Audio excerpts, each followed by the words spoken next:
The United States Department of Homeland Security mission to protect the U.S. citizens, infrastructure, and economic health of the United States is more complex than any organization of its kind in any other country around the world.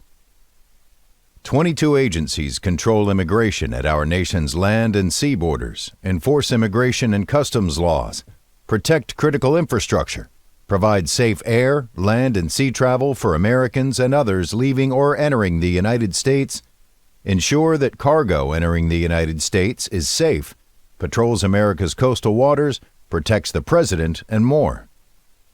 Security, cyber and otherwise, is as complex as any organization anywhere. Beth Cappello is the department's Deputy Chief Information Officer and has served DHS in senior executive technology management positions for more than 15 years. She is a United States Marine and is one of the U.S. government's most respected tech leaders. Ms. Cappello is joined for this discussion by Dell Civilian Services lead Arveen Cole.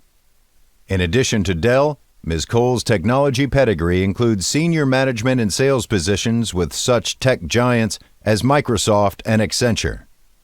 EDGE22 is pleased to welcome EDGE22 Department of Homeland Security Deputy Chief Information Officer Elizabeth Beth Cappello and Dell Civilian Services lead Arveen Cole.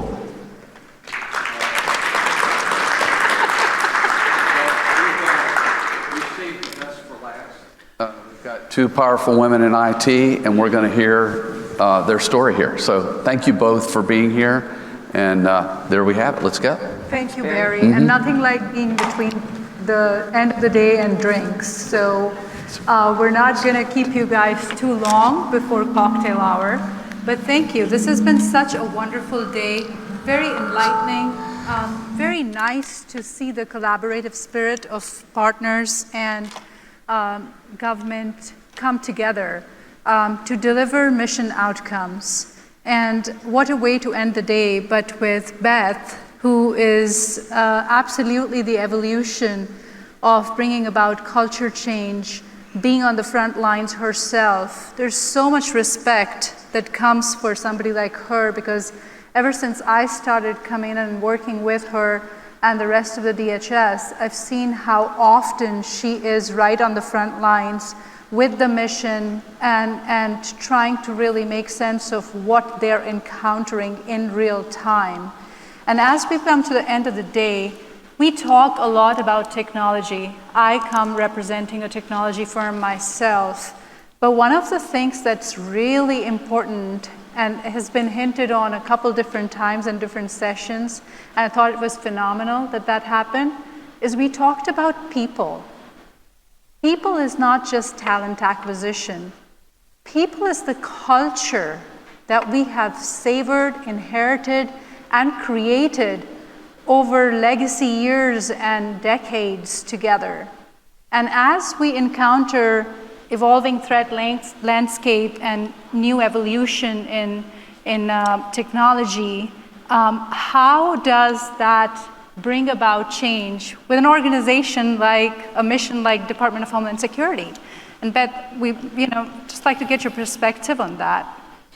So I'm going to harken back to something Brian just ended with in the last session with the different authorities that are granted retention and incentive pay in the government, and how that's creating sort of government on government violence, if you will, in competition for talent.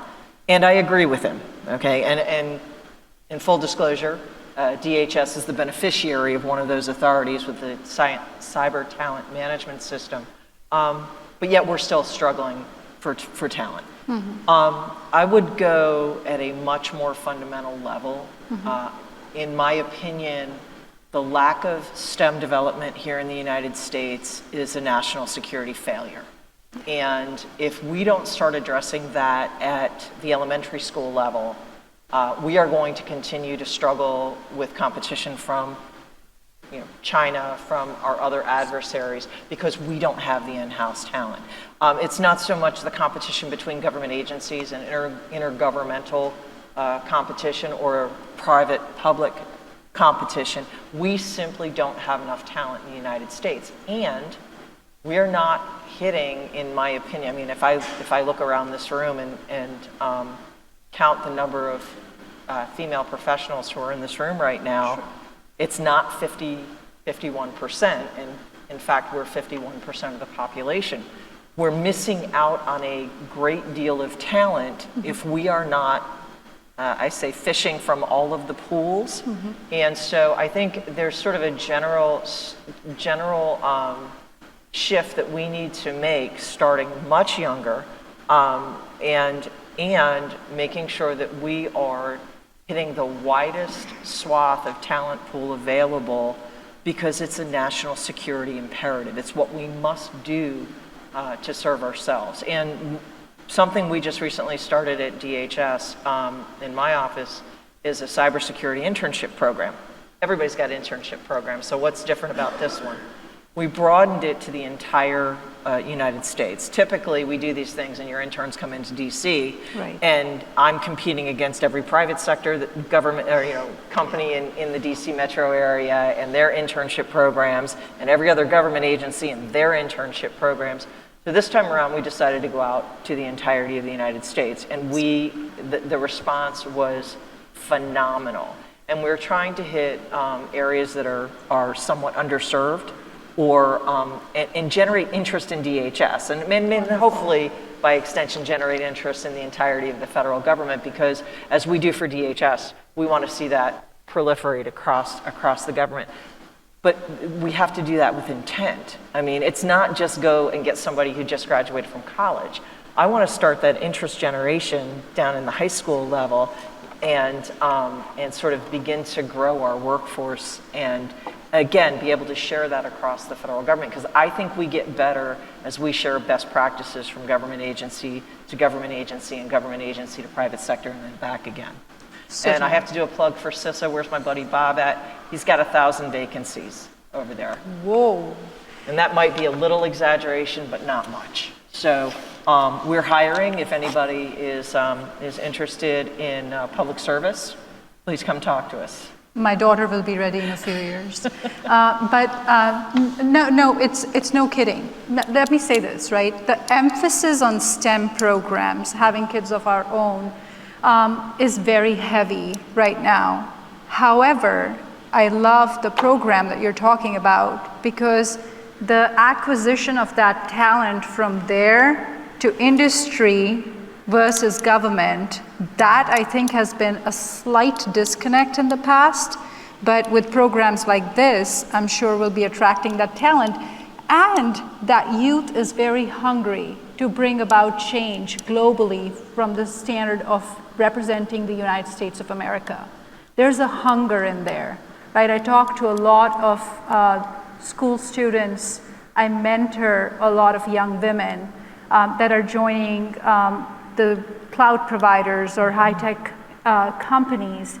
And a lot of times when you talk to them about federal government, their jaws drop, their eyes pop. It's very nice to see. There's a sense of excitement. It's just the lack of awareness. So I'm very excited to hear that you have programs like that coming up.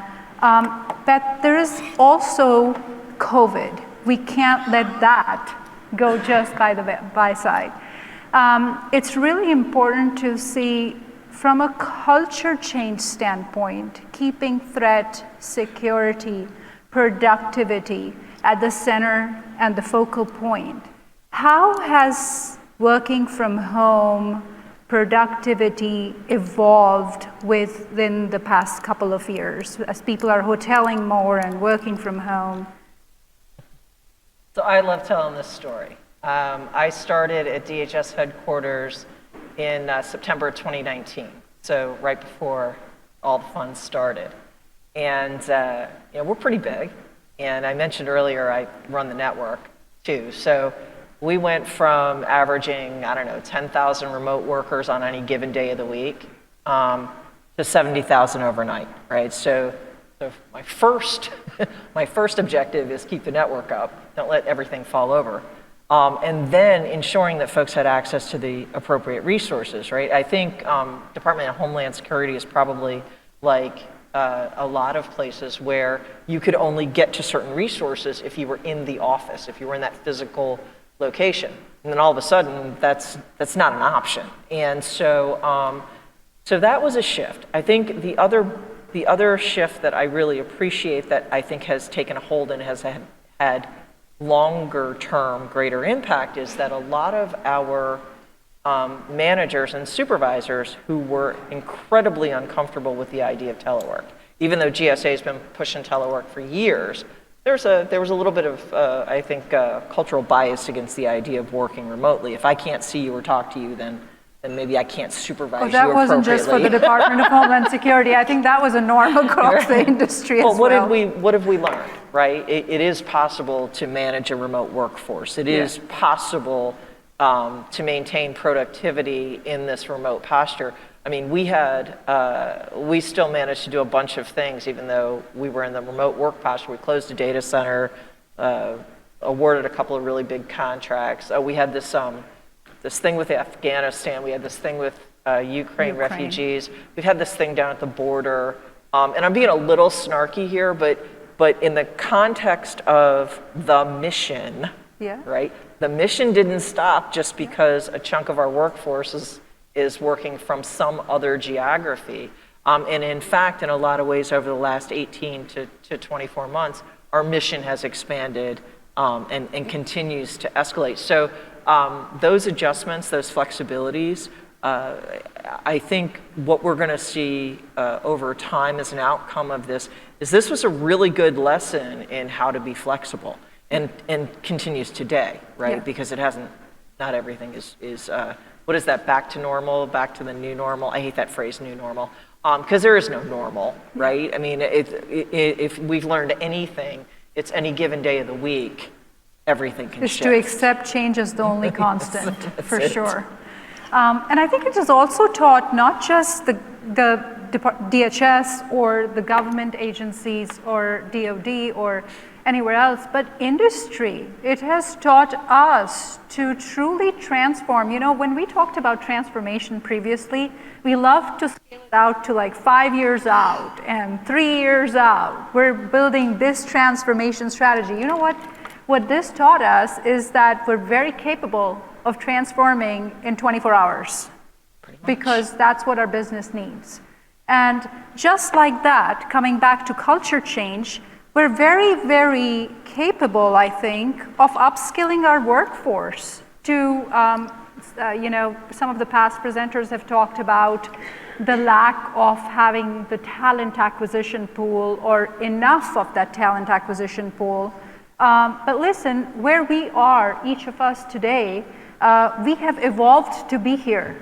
So there is nothing that says that that evolution cannot happen within the periphery of you know, an organization with upskilling its workforce to get there.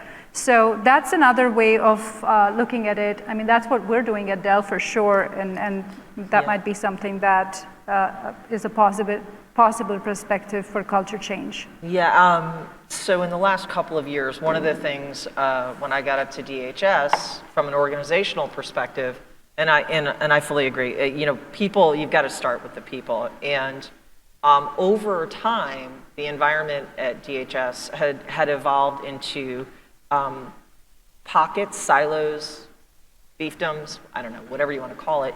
And I'm talking about our network operations centers and our security operations centers. And you know, there was some directive a while ago that we were all going to go to one SOC and one ring to rule them all, and really that wasn't going to be very effective in an agency the size of DHS with the disparate mission sets. However, these multiple operations centers introduce their own gaps, their own seams, their own issues. And so we brought together and established the Network Operations Security Center, which is built on a DoD model. I didn't make it up all by myself, although I'd like to claim credit for that. But what it allowed us to do was at the tier 1 and tier 2 level, I'm not talking at the higher end levels, but establish a workforce who has full visibility over the entire enterprise, the entire environment, and begin to develop that workforce. When you talk about upskilling, What I look to see is those tier 1 and tier 2 resources doing network operations, security operations, platform operations, visibility across the enterprise, is to grow that workforce so that then they become my tier 3 and tier 4 architects, my engineers, and they get to know the entirety of the environment. And I think that becomes critically important when we're doing incident response, right? Is this just I'm going to refer to an incident that happened in DHS several years ago. Is this just a screaming NIC card that took down the entire network?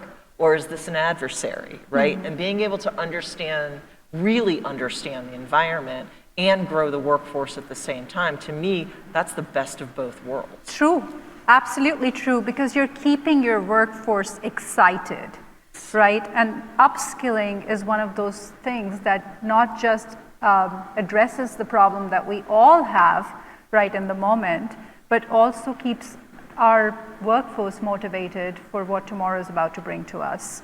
One of the other points that has been brought up, obviously, preparing for the future of the vulnerabilities that an organization will, I personally believe, it's not if, it's when, right? We're all intruded, personally, professionally, for all we know, right? But it's just a matter of considering how are you going to evolve from there? What is your strategy to truly come out of that threat?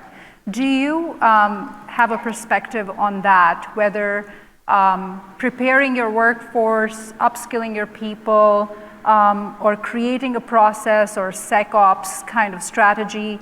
What is some of the things that goes through your mind as you think of, encountering future threat and preparing for it? So the future threat at DHS is 5 seconds from away. now.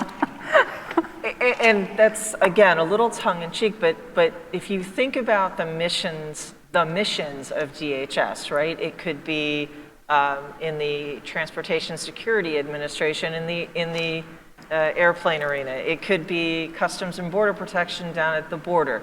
It could be Immigration and Customs Enforcement in a whole bunch of places. So the resilience piece, we're the Department of Homeland Security, right? It could be a hurricane tomorrow. So when we talk about preparedness, that's got to be cultural. That's that agility, that flexibility, that recognizing that it's not if, it's when, and typically that when is 24 hours from now, and being able to respond appropriately. Yes. And I think a very big, back to the people part of it, it's living that and being part of that culture. And one of the things that I truly appreciate about working at DHS is that the disparate mission set, because it makes you be flexible. It makes you think about the variety of things that you might be addressing on any given day of the week. It's also what makes it such an amazing place to serve. Absolutely. Right? Because you talk about keeping a workforce engaged. Well, today I can talk about, HSI busting up a human slavery ring, or I can talk about FEMA, responding to any one of a number of national level events that serves the American public. So it's but that sort of culturally, that flexibility and the preparedness mindset, I think, is what helps us deal with whatever the adversaries are going to throw at us. Certainly so. You brought up NOSC, and that is a marvelous effort by your team and yourself, and a huge undertaking, very, very well undertaken and delivered. What went behind it? How did you start with that? Where was the excitement from your people, the culture? Was it easily accepted? What went behind the scenes? No. So I've predominantly in my career, I've worked infrastructure and operations. I love operations. I love being close to the mission. It's why I'm here. And so my first stint at ICE, I ran operations. And my observation, that's a somewhat smaller scale because it's a single component, was that there was, a great deal there was gaps in between. Well, we do the platform piece, or we do the, the back office piece, and we do the network piece, and we do the front end mission application piece. And in my mind, bringing those operational pieces together is what makes you stronger, because you close those gaps, you close those seams, and weaving together those various operational pieces creates a stronger fabric. So flash forward probably a decade or so when I got up to DHS headquarters, it was understanding that Homeland Security Enterprise Network, that's pretty much the backbone that supports everybody across the entire department. Yeah. And so ensuring that network is as resilient as possible, and starting from, again, like I said earlier, understanding we're going to be attacked, right? That's it's not if, it's when, or it's how many times today, or how many times in the last 5 minutes. 10 minutes. And so making that fabric as strong as possible, and to me that starts with the people. Absolutely. Again, we hear people, process, technology. I said the next time I do one of these, we're going to have bingo, and it'll involve drinks. But recognizing that you've got to have the people as the tightest piece of that fabric is what started the whole thing.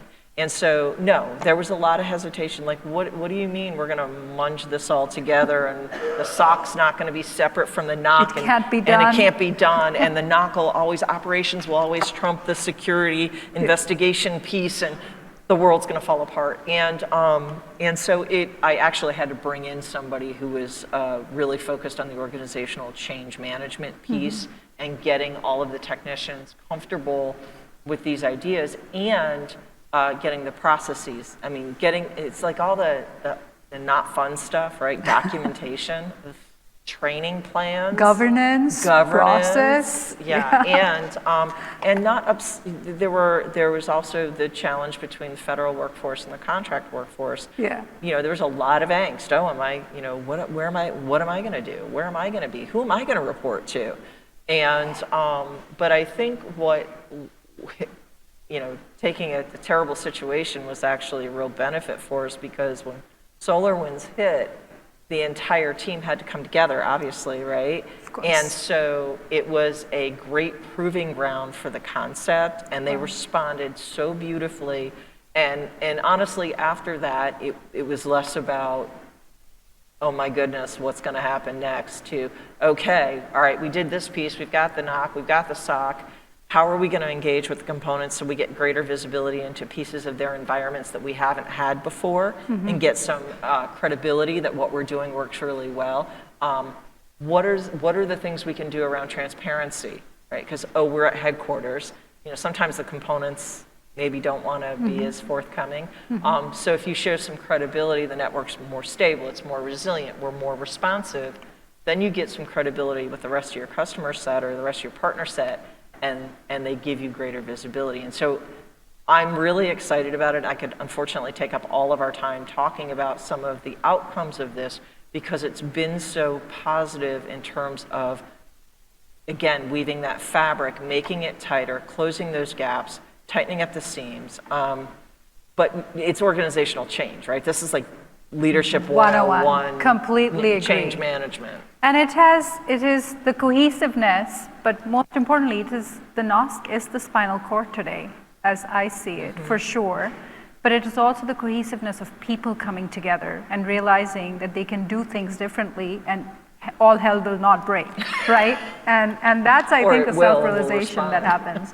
Well, I do want to leave some time for the audience to ask any questions or comments, if someone may have. I think everybody is tired. It's the end of the day, so we do understand that. But thank you so much, Beth, for your time. Thank you. This was wonderful. Absolutely.